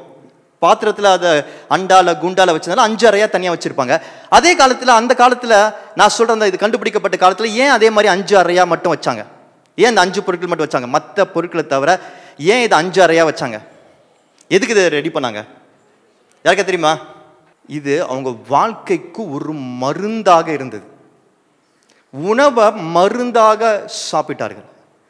உணவே மருந்தாக வாழ்ந்தார்கள் அந்த காலங்களில். அவங்களுக்கு இன்னைக்கு இருக்கிற இந்த ட்ரீட்மெண்ட் தேவைப்படல. அவங்க லைஃப் ஸ்டைல் அவ்வளோ சூப்பராக இருந்தது. 8-9 மணிக்கு மேலாம் யாரும் முழிச்சே இருக்க மாட்டாங்க. விடிய காலையில் எழுந்திரிச்சிருவாங்க. விடிய காலையில் எழுந்திரிச்சு ஃபுல்லாக ஃபிசிக்கல் ஆக்டிவிட்டி தான். அவங்க தனியாக ஒரு ஜிம்முலாம் எப்போ வந்துச்சு? இப்போ தான் வந்துச்சு. அந்த காலத்தில் ஜிம்முலாம் தேவைப்படல. ஏன்னா அவங்க லைஃபே ஜிம்மு தான். அம்மி அரைக்கிறதும், இது பண்ணுறதும், அது பண்ணுறதும், மாடுகளை இது பண்ணுறதும், வயலில் வேலை செய்கிறதும், ஜிம்மு தான் லைஃபே அவங்க லைஃபே. ஸோ ஃபிசிக்கல் ஆக்டிவிட்டி இருந்தது, நல்ல ஸ்லீப் இருந்தது, சரியான உணவு இருந்தது. உணவே அவங்களுக்கு மருந்தாக மாறினது. அதில் இந்த 5 ஐட்டம் அவங்கள பொறுத்த வரைக்கும் ரொம்ப முக்கியம். அது இல்லாமல் ரொம்ப கஷ்டம். ஏன் அதை அறையாக செஞ்சு இந்த மாதிரி ஒரு பெட்டியாக மாற்றினார்கள் என்றால், இங்கே வெளியே போனா கூட இன்னைக்கு நம்ம ஃபஸ்ட்டு எடுத்து வைக்கிறது என்னது? பேக் பண்ணும் பொழுது க்ளோத்ஸு, டேப்லெட்ஸு, சார்ஜர் ஃபஸ்ட் எடுத்துப்போம்ல, இது எடுத்து வைக்கிறோமோ இல்லையோ. அன்னைக்கு இதுதான் முக்கியம். இது இல்லாமல் வெளியே போகவே மாட்டாங்க, எங்கேயுமே போக மாட்டாங்க வெளியே. இது கண்டிப்பாக முக்கியம். ஏன்னா எந்த டிசீஸாக இருந்தாலும் அவங்களுக்கு தெரியும், போகிற வழில எது வந்தாலும் என்ன நடந்தாலும் இதில் ஒன்று இருந்தால் போதும் அப்படின்ற ஒரு நம்பிக்கை இருந்தது. அது அவங்களுக்கு உதவி செஞ்சது. இந்த 5 பொருட்கள் அவைகளுக்கு குணமாக்குற, சுகமாக்குற பல தன்மைகள் இருக்குது. அதாவது பல சுகவீனங்கள் அதால் சுகமாக்க முடியும். இந்த ஒவ்வொரு பொருளையும் நான் எடுத்து நான் இதன் மூலமாக என்னெல்லாம் சுகம் கிடைக்கும், என்னெல்லாம் ஸ்ட்ரென்த் கிடைக்கும் நான் பேச ஆரம்பிச்சேன்னா அது பல நாட்கள் போகும். அவ்வளோ தன்மைகள் இருக்கிறது. மருத்துவத்தன்மை, ஆரோக்கியத்திற்கு உதவுகிற ஹெல்த்தி லிவிங்க்கு so important. But today I just want to show you something. இதை ஒரு உதாரணமாக எடுத்துக்கொண்டு வசனங்களிலிருந்து தாவீது அவனோட ஃபைட்டை, ஆடு மேய்க்கிறவனா இருந்தவன, ஆடுகள் மத்தியில் இருந்தவன ராஜாவா கர்த்தர் ஆக்க போறேன்னு சொல்லிட்டாரு. அந்த ராஜாவா அவன் வரத்துக்கு அவனுக்கு ஆமாய் என்று கேட்கக்கூடிய பல விஷயங்கள் இருந்து பல காரியங்கள் நடந்து கொண்டே இருந்தது. என்னால் முடியுமா என்று சொல்லி அவன் சந்தேகப்பட வைக்கிற அளவிற்கு அவனை சுற்றி பல விஷயங்கள் நடந்துட்டே இருந்த பிசாசு இன்ஃப்ளூயன்ஸ் பண்ணிட்டே இருந்தான். ஆனால் ஒவ்வொன்றையும் ஃபைட் பண்ணி அவன் அந்த சிங்காசனத்தில் கர்த்தர் வைத்திருக்கிற அந்த இடத்துல அமர்ந்தான். பியோர் ஹார்ட்டோட, ஸ்கில்ஃபுல் ஹேண்ட்ஸோட லீட் பண்ணா என்று சொல்லி பார்க்கிறோம். 5 ஃபைட்டு பண்ணியிருக்கிறான் தாவீது. என்னது? 5 டைப்ஸ் ஆஃப் ஃபைட். சொல்லுங்க. 5 டைப்ஸ் ஆஃப் ஃபைட் அவன் பண்ணியிருக்கிறான். அந்த 5 டைப்ஸ் ஆஃப் ஃபைட் என்னன்னு நம்ம பார்க்கலாம். ரெடியா இல்லையா? முதல் ஃபைட் ரிஜெக்ஷன். தாவீதுக்கு அந்த முதல் ஃபைட் நிராகரிப்பு. 1 சாமுவேல் 16ஆம் அதிகாரம் 11ஆம் வசனம் வாசிக்க கேட்போம். 1 சாமுவேல் 16:11. உன் பிள்ளைகள் இவ்வளவுதானா என்று ஈசாயை கேட்டான். அதற்கு அவன், இன்னும் எல்லோருக்கும் இளையவன் ஒருவன் இருக்கிறான், அவன் ஆடுகளை மேய்த்து கொண்டிருக்கிறான் என்றான். அப்பொழுது சாமுவேல் ஈசாயை நோக்கி, ஆள் அனுப்பி அவனை அழைப்பி, அவன் இங்கே வருமட்டும் நான் பந்தி இருக்க மாட்டேன் என்றான். Then Samuel said to Jesse, are all your sons here? And he said, there remains yet the youngest, but behold, he is keeping the sheep. And Samuel said to Jesse, send and get him, for all we will not sit down till he comes here. அவன் முதல்ல பண்ண fight நிராகரிப்பு என்று சொன்ன. கர்த்தர் அந்த தீர்க்கதரிசி அனுப்புறார். Samuel என்கிற தீர்க்கதரிசி அனுப்புறார். சவுல் என்கிற ராஜா இருக்கிறார், முதல் ராஜா. he was not fulfilling what God wanted him to fulfill. So அடுத்ததாக ஒரு அவருக்கு பிரியமான, அவர் இருதயத்திற்கு பிரியமான ஒரு மனுஷனை எழுப்பி அந்த ராஜாவாக மாற்ற வேண்டும் என்று சொல்லி கர்த்தர் சாமுவேல் தீர்க்கதரிசி அனுப்புறாரு அனாயிண்ட் பண்றதுக்கு.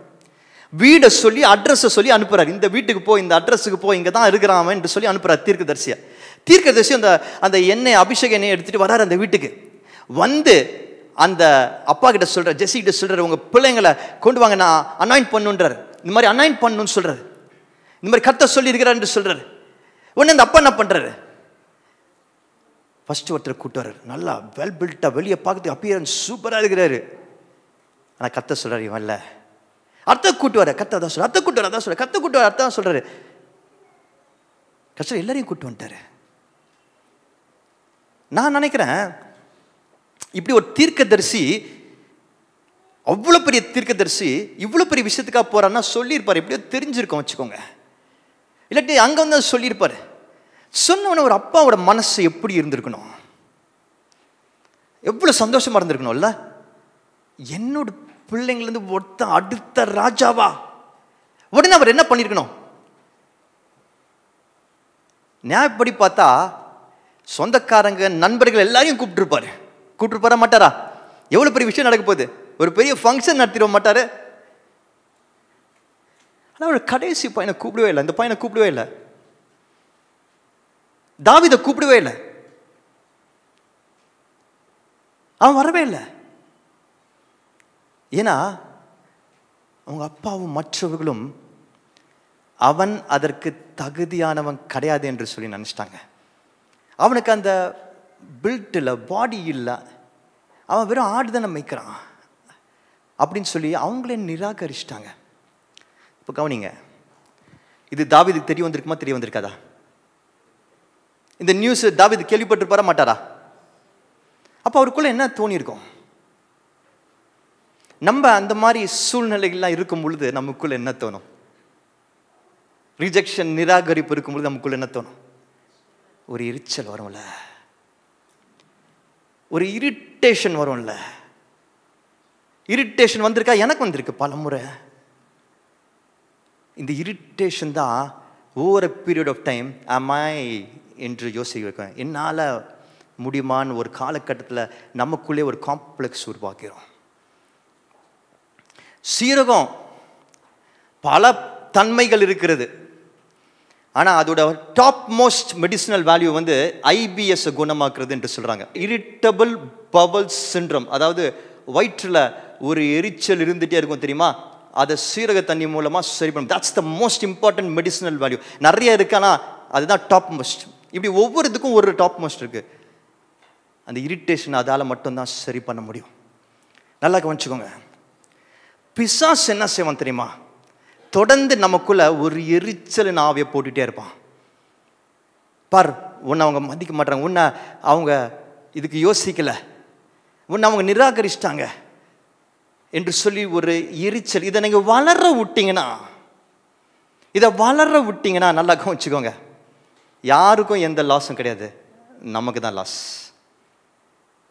பல நேரங்கள் இரிட்டேட் ஆகி மற்றவங்க எல்லாரையும் குறை சொல்வோம். நமக்குள்ளே ஒரு தாழ்வு மனப்பான்மை உருவாக்கிப்போம். நீங்கள் யாரெல்லாம் சொல்கிறீங்க, இவங்க என்ன நிராகரிச்சிட்டாங்க, அவங்க நிராகரிச்சிட்டாங்க, இவங்க இப்படி பண்ணிட்டாங்க என்று யாரெல்லாம் குறை சொல்கிறீங்க அவங்க எல்லாம் வளர்ந்துட்டே போவாங்க. யார் தோற்று போக போகிறது? நம்ம மட்டும்தான். That's when you have to say, my shepherd is my Lord. எனக்கு தேவையான எல்லாமே உண்டு. ஏன்னா அவர் இங்கே யோசிச்சார் தெரியுமா, ஃபஸ்ட்டு இங்கே உருவாக்குறதுக்கு முன்னாடி இங்கே யோசிச்சார் தெரியுமா?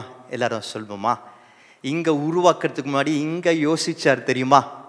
அப்போவே எனக்கு என்னெல்லாம் தேவையோ அதெல்லாம் யோசித்து உருவாக்கி தான் என்ன உருவாக்கினாருங்க. ஸோ நிராகரிப்பு என்பது மனிதர்களால் நம்ம செய்யவே முடியாது. கர்த்தர் வைத்திருக்கிற நேரத்தில் மனிதர்கள் நிராகரிச்சாலும் கர்த்தர் கூப்பிட்டு அனுப்புவார், அபிஷேகம் பண்ணுவார். சில சமயங்களில் உங்களுக்கு அந்த ரிஜெக்ஷன் ஆன மாதிரி நீங்கள் நினச்சிங்கன்னா maybe God did not keep that platform for you என்று நினச்சிக்கோங்க. உங்களுக்காக அவர் உங்களுக்கு யோசிக்கும் போது வச்சிருந்த பிளாட்ஃபார்ம் வேற. அப்போ உங்களை கூப்பிட்டு அபிஷேகம் பண்ணுவார். ஹல்லேலூயா. ரெண்டாவது ரெகக்னிஷன், அங்கீகாரம். வாசிப்போமா? 1 சாமுவேல் 17 34 35 வரைக்கும். தாவீது சவுலை பார்த்து, உம்முடைய அடியான் என் தகப்பனுடைய ஆடுகளை மேய்த்து கொண்டிருக்கிற பொழுது ஒரு விசை ஒரு சிங்கமும் ஒரு விசை ஒரு கரடியும் வந்து மந்தையில் இருக்கிற ஒரு ஆட்டை பிடித்து கொண்டது. நான் அதை தொடர்ந்து போய் அதை அடித்து அதை அதன் வாய்க்கு தப்புவித்தேன். அது என்மேல் பாய்ந்த பொழுது நான் அதன் தாடியை பிடித்து அதை அடித்து கொன்று போட்டேன். But David said to Saul, your servant used to keep sheep for his father. And when there came a lion or a bear and took a lamb from the flock, I went after him and struck him and delivered it out of his mouth. And if he arose against me, I caught him by his beard and struck him and killed him. கொஞ்சம் யோசிச்சு பாருங்க. தாவீது இதே விஷயத்த இன்னைக்கு பண்ணியிருந்தார்னா,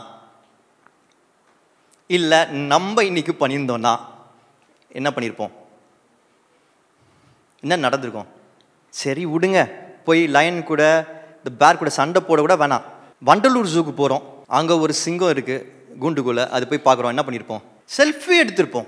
ஒரு சிங்கத்தை பக்கத்தில் பார்த்தோன்னே என்ன பண்ணுவோம்? அது கூண்டுக்குள்ளே தான் இருக்கும், வண்டலூர் ஜூவில் தான் இருக்கும், ஆனால் செல்ஃபி எடுப்போமா? First mandatory. ஆனால் தாவீது அந்த வனாந்திரத்தில் அடிக்கடி தன்னோட மந்தையை காப்பாற்றுவதற்காக லயன்ஸ் கூடயும் பேர் கூடயும் சண்டை போட்டுருக்கிறான் வெறும் கையில். கர்த்தர் அவனுக்கு பலத்தை கொடுத்துருக்கிறாரு. ஆனால் யாருக்குமே தெரியாது. பிரைவேட்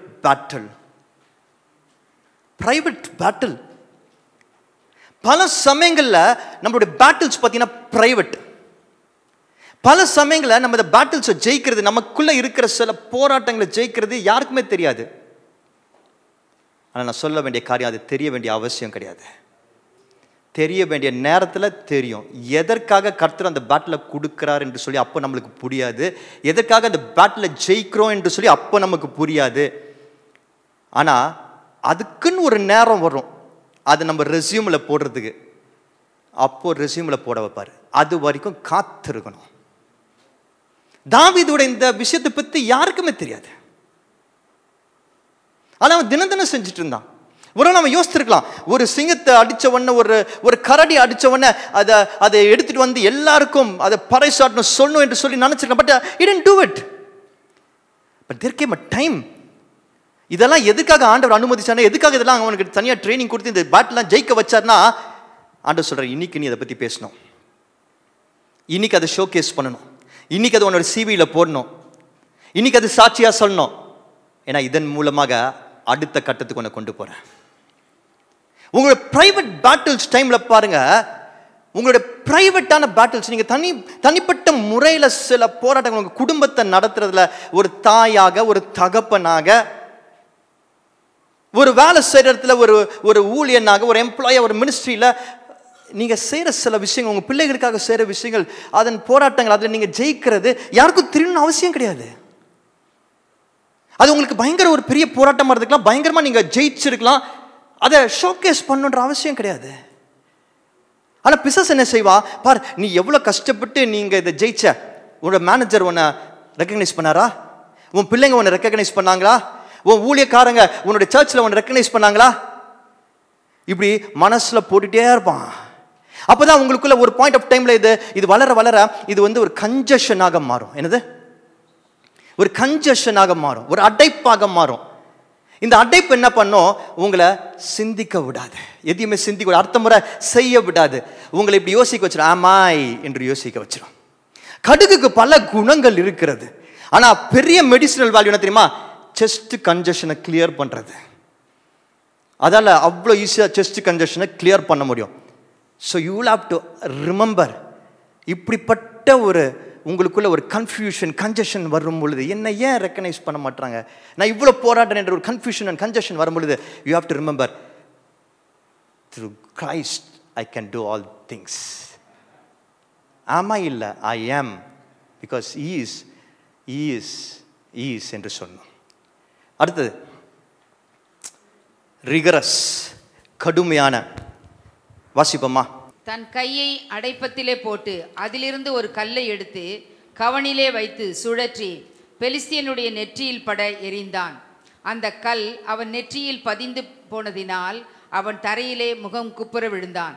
இவ்விதமாக தாவீது ஒரு கவனினாலும் ஒரு கல்லினாலும் பெலிஸ்தியனை மேற்கொண்டு அவனை மடங்கடித்து அவனை கொன்று போட்டான். தாவீதின் கையில் பட்டயம் இல்லாதிருந்தது. And David put his hand in his bag and took out a stone and slung it and struck the Philistine on his forehead. The stone sank into the forehead and he fell on his face to the ground. So David prevailed over the Philistine with a sling and with a stone and struck the Philistine and killed him. There was no sword in the hand of David. தாவீதுக்கு முன்னாடி இருந்தது ஒரு பெரிய Goliath giant. அந்த ஜெயண்ட்டை பார்த்து எல்லாரும் பயந்தாங்க, அந்த படையே பயந்துச்சு. ஆனா தாவீது அங்க போய் ஜெயிச்சான். அவனுக்கு முன்னாடி இருக்கிறது பெரிய டாஸ்க், ரொம்ப கஷ்டம், என்னோட தகுதிக்கு இது பாசிபிள் கிடையாது என்று சொல்லி நினைக்கக்கூடிய காரியங்கள். பல நேரங்களில் நம்ம லைஃப்ல நமக்கு முன்னாடி இருக்கிற சேலஞ்சஸ், ஆப்பர்ச்சுனிட்டிஸ் என்று சொல்றேன், நமக்கு முன்னாடி இருக்கிற வாய்ப்புகள், தடைகள் கிடையாது, வாய்ப்புகள் ரொம்ப பெருசா இருக்கும். என்னால் இது செய்ய முடியுமா, என் தாழ்ந்துகள் இது செய்ய முடியுமா, என்னோட ஸ்ட்ரென்த் வச்சு செய்ய முடியுமா என்று யோசிக்கிற அளவுக்கு இருக்கும். அதனால நம்ம என்ன பண்ணுவோம், அது கஷ்டம், எனக்கு அந்த சரீர சுகம் கிடையாது, எனக்கு அந்த ஞானம் கிடையாது, எனக்கு யாருமே சப்போர்ட் பண்றதுக்கு இல்லை என்று சொல்லி பல நேரங்களில் we stop. இது ஓவர் பீரியட் ஆஃப் டைம் ஆமா என்று யோசிக்க வச்சிரும். ஆனா தாவீது ஸ்டாப் பண்ணல. தாவீதுக்கு ஒரு கான்ஃபிடன்ஸ் இருந்துச்சு. தொடர்ந்து நான் பார்க்கும் பொழுது இந்த வசனங்களை, இதுக்கான பில்டப் நான் பார்க்கும் பொழுது, அந்த கோலியாத்துக்கு அவன் வந்து பார்த்து கோலியாத்தை பார்த்து அதுக்கப்புறம் அந்த கோலியாத்துக்கிட்ட போய் ஆக்சுவலா சண்டை போடுற வரைக்கும் நடக்கிற பில்டப்பை பார்க்கும்போது தாவீது ஒரு கான்ஃபிடன்ஸ் பார்த்துட்டே இருந்தேன். எங்கேயுமே அவன் சோர்ந்து போல, எங்கேயுமே அவன் ஒரு நெகட்டிவ் வார்த்தை பேசல, என்னால முடியுமான்னு தெரியல, எனக்கு இது நடக்குமான்னு தெரியல என்று எதுவுமே சொல்ல. இன்ஃபேக்ட் நிறைய பேர் அவனை டிஸ்கரேஜ் பண்ணாங்க. He was not discouraged because he knew that God prepared him for this battle. And அதோட முக்கியம், என் தேவனை தூஷிக்கிறாங்க, அதை பார்த்து நான் எப்படி சும்மா இருப்பேன், நின்னா. இன்னைக்கு வாலிப பிள்ளைகளை நான் நிறைய பார்க்கிறேன், நிறைய எனக்கு ஒரு மன வருத்தம் இருக்கு. I'm sorry to say this, என்ன தப்பா நினைச்சுக்காதீங்க, பெற்றோர் இங்க இருக்கிறீங்க, அந்த வாலிப பிள்ளைகளும் இங்க நிறைய பேர் இருக்கிறீங்க. இன்னைக்கு வாலிப பிள்ளைங்க கிட்ட எக்ஸ்கியூஸ் சொல்றது அதிகமா நான் பார்க்கிறேன். இந்த ஜெனரேஷன் எக்ஸ்கியூஸ் சொல்ற ஜெனரேஷனா இருக்கு. எதை சொன்னாலும் கர்த்தருக்கான காரியங்கள், அவங்க வேலைக்கான காரியங்கள், வாழ்க்கைக்கான காரியம் சொன்னா எக்ஸ்கியூசஸ் கொடுத்துட்டே இருக்கிறாங்க. ஏன் முடியாதுன்ற எக்ஸ்கியூசஸ் கொடுக்குறாங்க. I am telling you, God is disappointed. We need Davids today.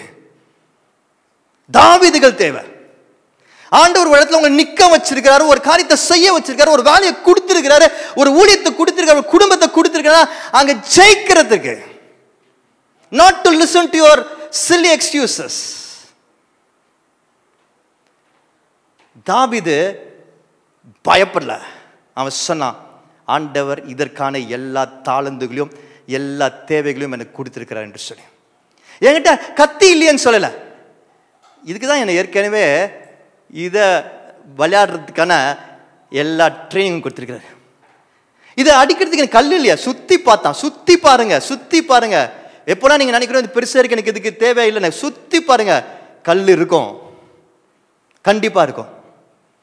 மஞ்சள் தூளுக்கு பல குணங்கள் இருந்தாலும், பல சொல்யூஷன்ஸ் அது கொடுத்தாலும், அதோடைய பெரிய மெடிசினல் வேல்யூ வந்து ஆர்த்தரைட்டிஸ் அது சரி பண்றது, ஜாயிண்ட் ஸ்டிஃப்னஸ் சரி பண்றது, வலிகளை சரி பண்றது தான் அதுக்கு இருக்கிற பெரிய மெடிசினல் வேல்யூ. எதெல்லாம் உங்களுக்கு வலி கொடுக்குது, ஸ்டிஃப்னஸ் கொடுக்குதோ அதெல்லாம் உடை தெரிய கர்த்தரால முடியும். ரிவெஞ்ச், பழி வாங்குற குணத்திலிருந்து தன்னை விடுவித்தான், அதை ஜெயிச்சான். வாசிப்போமா வேகமா, ஏதாவது ஒரு லாங்குவேஜ்ல வாசிங்க. 1 சாமுவேல் 26ஆம் அதிகாரம் 23ஆம் வசனத்து 24ஆம் வசனம் வரைக்கும். கர்த்தர் அவனவனுக்கு அவனவன் நீதிக்கும் உண்மைக்கும் தக்கதாக பலன் அளிப்பாராக. இன்று கர்த்தர் உம்மை என் கையில் ஒப்பு கொடுத்திருந்தும் கர்த்தர் அபிஷேகம் பண்ணினவன் மேல் என் கையை நீட்ட மனதில்லாதிருந்தேன். இதோ உம்முடைய ஜீவன் இன்றைய தினம் என் பார்வைக்கு எப்படி அருமையாயிருந்ததோ அப்படியே என் ஜீவனும் கர்த்தரின் பார்வைக்கு அருமையாயிருப்பதினால் அவர் என்னை எல்லா உபத்திரத்திற்கும் நீங்களாக்கி விடுவிப்பாராக என்றான். சவுல் ராஜா பல விதத்துல தாவீதை கொலை செய்யறதுக்கு முயற்சி செஞ்சுட்டே இருந்தார். தாவீது ஓடி போய் ஒளிர்ற அளவுக்கு அவனை போட்டு டார்ச்சர் பண்ணிட்டார். இதுக்கு அவன் நிறைய நன்மை தான் செஞ்சிருக்கான். சவுல் ராஜாக்கு நன்மை செஞ்சான். அவ்வளோ நன்மை செஞ்சோம், எல்லா விதத்துலையும் நன்மை செஞ்சிருக்கிறான். அவ்வளோ நன்மை செஞ்சோம், இன்னைக்கு அவனை கொலை பண்ணுறதுக்கு முயற்சி செஞ்சுட்டே இருக்கிறார். நமக்கு எப்படி இருக்கும் யோசித்து பாருங்க. நான் எவ்வளோ நன்மை செஞ்சேன், ஆனால் இன்னைக்கு என்னை இப்படி காயப்படுத்துறாங்களே, இன்னைக்கு இப்படி எனக்கு எதிராக செய்கிறாங்களே என்று சொல்லி மனசில் ஒரு எண்ணம் வரும் பாருங்க. அதுதான் ரொம்ப டேஞ்சரஸ். அதை பழி வாங்குற குணமாக மாறும். இவனுக்கு தாவீதுக்கு சவுலை கொலை பண்ணுறதுக்கு வாய்ப்பு கிடைச்சிது. ஈஸியாக கொலை பண்ணிருக்கலாம், ஈஸியாக முடிச்சிருக்கலாம், பழி வாங்கியிருக்கலாம். ஆனால் அதை பண்ணலை. தேவனால் அனாயின்ட் பண்ணப்பட்ட ராஜா நான் செய்ய மாட்டேன் என்று சொன்னான்.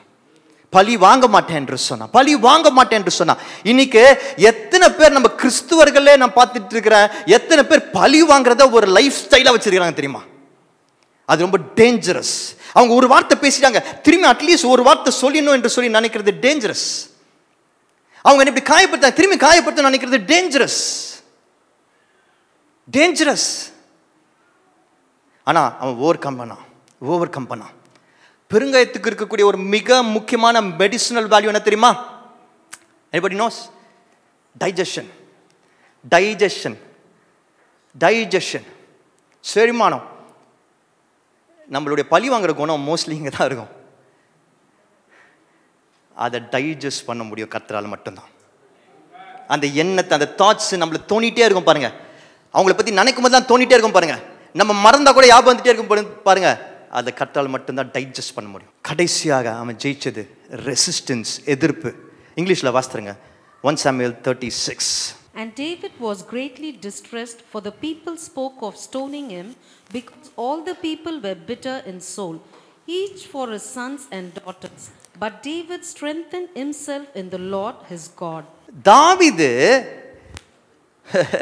தாவீத கல்லால் அடிச்சு கொலை செய்ய முயற்சி செஞ்சாங்களா? யாரு? சவுலோட ஆட்களா? கூட இருந்தவங்க, அவனோட ஆட்கள், his own people ரெசிஸ்ட் பண்ணாங்க. நகமும் சதையுமாக பழகினவர்கள் ரெசிஸ்ட் பண்ணாங்க. அவனை ரெசிஸ்டன்ஸ் இருந்தது. தாவீது என்ன செஞ்சான்? அந்த ரெசிஸ்டன்ஸ் என்ன செஞ்சான்? அதுக்கு தோத்து போனானா? இல்ல. வசனம் பியூட்டிஃபுல்லா முடியுது. கர்த்தருக்குள்ள அவனை பலப்படுத்தி கொண்டான். only God can strengthen you. hallelujah, hallelujah. வெந்தயத்துக்கு இருக்கிற மிக முக்கியமான தன்மை தெரியுமா? இன்ஃபேக்ட் டைப் 2 டயபிட்டிஸ்க்கு அது ரொம்ப நல்லது என்று சொல்றாங்க. வெந்தயத்துக்கு இருக்கிற மிக முக்கியமான தன்மை என்ன தெரியுமா? நோய் எதிர்ப்பு சக்தி, இம்யூனிட்டி பவர், எதிர்ப்பு சக்தி, நோய் எதிர்ப்பு சக்தி. It will ensure that your body is immune. எனக்கு பிரியமானவர்களே, இன்றைக்கு கிறிஸ்துவர்கள் மத்தியில, மற்றவர்கள் மத்தியில நான் பார்க்கக்கூடிய, நான் அனுபவித்த காரியம் என்ன தெரியுமா? இந்த ஆர்டிஃபிஷியல் இன்டெலிஜென்ஸ் வேர்ல்டு. இப்போ ஆர்டிஃபிஷியல் இன்டெலிஜென்ஸ் இருக்கிறோம், முந்தின ஜெனரேஷனாக இருக்கட்டும், இனி வர ஜெனரேஷன் இருக்கட்டும், இப்படி பல காரியங்கள் நம்மளை எப்படி சிந்திக்க வைக்க போகிறது என்றால், உன்னால் முடியாது என்று சொல்லி யோசிக்க வைக்கும். அப்போ தான் you will become depend on things and people. அதனால தான் நம்ம நிறைய பாவத்தில் விழுந்து போகிறோம். அதனால தான் கர்த்தரை மறந்து போகிறோம், கர்த்தரை ஆராதிக்க மாட்டோம், the things and the technologies ஆராதிக்க ஆரம்பிச்சிடுறோம். ஆனால் இதில் நம்ம தெரிஞ்சுக்க வேண்டிய விஷயம் என்ன தெரியுமா? கர்த்தரை படைக்கும் பொழுது, என்ன நினைக்கும் பொழுது நான் அந்த உலகத்தை வாழ வேண்டிய எல்லா காரியங்களும் எனக்கு கொடுத்திருக்கிறார். அதுக்கு தேவையான பீப்புள் என்னோடு கொடுத்திருக்கிறார், அதுக்கு தேவையான டெக்னாலஜி எனக்கு கொடுத்திருக்கிறார். இது எல்லாமே கர்த்தர் கொடுத்தாரு. ஐ ஆம் என்று சொல்லுகிற அளவுக்கு அதுக்கு நம்ம தினம் இந்த மாதிரி பேட்டில்ஸை ஃபைட் பண்ணி ஜெயிக்கணும். தாவீதை போல ஜெயிக்கணும். அப்பதான் அந்த சிங்காசனத்தில் உட்கார முடியும். ChatGPT என்கிற இந்த சீரீஸ் நான் விசுவாசிக்கிறேன் எல்லாருக்கும் பிரயோஜனமாக இருந்தது என்று சொல்லி. இது ஆரம்பிக்கும் பொழுது நிறைய கேள்விகள் எனக்குள்ள பல பேர் என்னிடத்துல கேள்வி கேட்டாங்க. ChatGPT பற்றி தெரியாதவங்க பெரியவங்களா இருப்பாங்களே, அதை பற்றி நீங்கள் கவலைப்படாதீங்க, கர்த்தர் பார்த்துப்பார் என்று சொல்லியிருக்கிறேன். ஏன்னா கர்த்தர் பார்த்து கொண்டார். He taught all of us. கற்றுக் கொடுத்தார். முக்கியமான ஒரு காரியத்தை சொல்லி முடிகிறேன். இங்க காட் சமிட் சர்ச்சில் வசனத்துக்கு தான் முதலிடம். கர்த்தரோட வார்த்தை, பைபிள் என்ன சொல்லியிருக்கோ அந்த வசனங்களை போதிக்கிறது, அந்த வசனங்களை கற்றுக்கொள்கிறது, அந்த வசனங்களை வாழ்க்கையில் வாழ்றது, அதன் மூலமாக கர்த்தர் நாமத்தை மகிமைப்படுத்துறது தான் the only burden for all of us. And that's the mission of this organization. இன்னைக்கு உலகத்திலேருந்து நிறைய இன்ஃப்ளூயன்ஸ் வரும் டிஃப்ரெண்ட் வேஸில். ஆர்டிஃபிஷியல் இன்டெலிஜென்ஸ் மூலமாக, உலகத்தின் காரியங்கள், உலகத்தின் படிப்பின் மூலமாக ஈஸியாக நம்ம டைவர்ட் ஆகிடலாம். ரொம்ப ஈஸியாக டைவர்ட் ஆக முடியும். அதுதான் உண்மை நினச்சி ஒரு தோல்வியின் வாழ்க்கையை வாழ்ந்துட்டே இருப்போம். நம்ம எல்லாரும் ஒரு நாள் பரலோகம் போகணும். அதுக்கு வார்த்தையின்படி வாழ்ந்தால் மட்டும்தான் முடியும். வார்த்தையின்படி வாழும் பொழுது, சரியான சத்தியத்தை அறிந்து அதன்படி வாழும் பொழுது உலகத்திலும் ஜெயிக்க முடியும், பரலோகத்துக்கும் போக முடியும். அதான் கர்த்தர் வைத்திருக்கிற வாழ்க்கை. ஆனால் பிசாசு என்ன பண்ணுவான்? இன்ஃப்ளூயன்ஸ் பண்ணுவான் பல விதத்தில், சின்ஃபுல்லாக, உலகத்தோட ஸ்காலரி விஷயங்கள் மூலமாக. இது எல்லாமே நமக்கு கொடுக்கப்பட்ட ஹையர்ட் சர்வன்ட்ஸ், வேலையாட்கள். இதன் மூலமாக நாங்கள் முன்னேறதுக்கு தான். அதை ஆராதிக்கிறது கிடையாது, அதை முழுசாக நம்புறது கிடையாது. மனிதர்கள் கூட கிடையாது, not even pastors, only God and his word. ஆனால் அதை சரியாக புரிந்து கொள்ளணும்னா முதல்ல வார்த்தையை ஃபுல்லாக ஒழுங்காக நம்ம கவனிக்கணும். டிஜேஎஸ் ஐயா அவருடைய ரொம்ப ஃபேமஸ் பாடல் இயேசு அழைக்கிறார் பாட்டு தெரியுமா? இந்த இயேசு அழைக்கிறான்ற பாடலை எல்லா இடத்துலையும் பாடுவார். அவர் எல்லா இடத்துலையும் பாடுவார். ஒரு ரொம்ப படித்த, ஒரு ரொம்ப மேட்டிமை நிறைந்த ஒரு கிறிஸ்துவர், ரொம்ப பெரிய பணக்காரர். அவர் ஒரு நாள் டிஜேஎஸ் ஐயா பார்த்து கேட்குறாரு, எங்கள் வீட்டில் ரேடியோவில் உங்கள் ப்ரோக்ராம் வரும் காலையில், எப்பொழுதும் முடியும் போது இந்த பாட்டை நீங்கள் பாடுறீங்க. எனக்கு இது பிடிக்காது, உங்கள் ப்ரோக்ராம் பிடிக்காது. அவர் ரொம்ப ஓப்பனாக பேசுகிறார் அவர்கிட்ட. உங்கள் ப்ரோக்ராமே எனக்கு பிடிக்காது, நீங்கள் பேசுகிறது எனக்கு பிடிக்காது, என்னமோ உங்களுக்கு பிடிக்காது. ஆனால் கடைசி இந்த இயேசு அழைக்கிறான்னு பாடுறீங்க. அப்படி என்ன இயேசு அழைச்சிட போகிறாரு? என்கிட்ட இல்லாத பணமா, என்கிட்ட இல்லாத சௌகரியமா? இதை தாண்டி இயேசு என்ன அழைக்க முடியும்? ஏன் அந்த சும்மா இயேசு அழைக்கிறேன்னு சொல்லிட்டு இருக்கிறீங்க அப்படின்னாரு. உடனே டிஜே சொன்னார், ஐயா நீங்கள் அந்த பாடலில் ஒரே ஒரு லைன் தானே கேட்குறீங்க? ஆமாம், நான் கடைசியில் அது மட்டும் தான் கேட்பேன். முழு பாடல் கேட்டிருக்கீங்களா அப்படின்னாரு. இல்லை அப்படின்னாரு. முழு பாடலில் ஃபஸ்ட்டு சரணம் மட்டும் பாடுறேன் அப்படின்னு பாடினார். ஃபஸ்ட்டு சரணம் யாருக்கா தெரியுமா? எத்துன்ப நேரத்திலும் ஆறுதல் உனக்களிப்பார் என்று உணர்ந்து. எப்படி? நீயும் இயேசுவை நோக்கினால் எல்லையில்லா இன்பம் பெற்றிடுவாய். இது தெரியுமா உங்களுக்கு என்று கேட்டார். இந்த பாட்டில் அது வருதா அப்படின்னாரு. ஆமாம், இந்த பாட்டில் அது வருது. இயேசு எப்போ அழைக்கிறான்னா, நீ உணர்ந்து அவரை நோக்கும் பொழுது எல்லை இல்லா இன்பத்தை அழைக்கிறார். நீ வச்சிருக்கிறது தான் எல்லையோடு இருக்கிற இன்பம் காணாமல் போயிடும். இயேசுப்பால் மட்டும்தான் எல்லை இல்லா இன்பத்தை தர முடியும். அது நீ அவரை நோக்கும் பொழுது, உணர்ந்து, மனசில் உணர்ந்து அவர் நோக்கும் பொழுது. சொல்லி டிஜே சொன்னார், முழுசாக கேட்கணும்பா, அடுத்த வாட்டி முழுசாக கேட்குறியா அப்படின்னு தட்டிட்டு ஜெபிச்சுட்டு போயிட்டார். கர்த்தரோட வார்த்தை மட்டும்தான் நம்ம வாழ்க்கையை மாற்ற முடியும். அடித்து சொல்லிடுறேன், இதில் மாற்று பேச்சு எதுவுமே கிடையாது. அந்த வார்த்தையை நீங்கள் முழுசாக கவனிச்சாதான் புரியும். கர்த்தர் ஆசீர்வதிப்பார். கண்களை மூடி ஜெபிப்போம். ஸ்தோத்திரம் ஆண்டவரே, இந்த நேரத்துக்காக நன்றி செலுத்துகிறோம். கர்த்தர் தாமே ஆண்டவரே எங்களோட பேசுவதற்காக நன்றி. உன் வார்த்தை முக்கியம் என்பதை அறிந்திருக்கிறோம். உன் வார்த்தை எங்கள் வாழ்க்கையை மாற்றிருக்கிறத பார்க்கிறோம் ஆண்டவரே. ஒரு தகப்பனாக சில சமயங்கள் கடினமாக இருக்க வேண்டியது இருக்கிறது. ஏனென்றால் கர்த்தர் கொடுத்திருக்கிற மந்தைக்கு மேய்ப்பனாக இருக்கிறனால உமக்கு இந்த மந்தைக்காக நான் பதில் சொல்ல வேண்டும், கணக்கு கொடுக்க வேண்டும் என்பதை உணர்ந்த நாள் ஆண்டவரே. கடினமாக பேச வேண்டிய நேரங்களில் ஆண்டவரே கிருபை பாராட்டுங்க ஆண்டவரே. இந்த சபை தேவனோட வார்த்தையில முழுமையாக தங்களை அர்ப்பணித்து வளர உருவாக உதவி செய்யுங்க. இந்த வார்த்தையை நாங்கள் கீழ்ப்படிந்து அதை பின்பற்றும் பொழுது எங்களுடைய ஸ்பிரிட் மட்டும் இல்லை, எங்களுடைய மைண்டும் சரி, பாடியும் சரி ஆண்டவரே.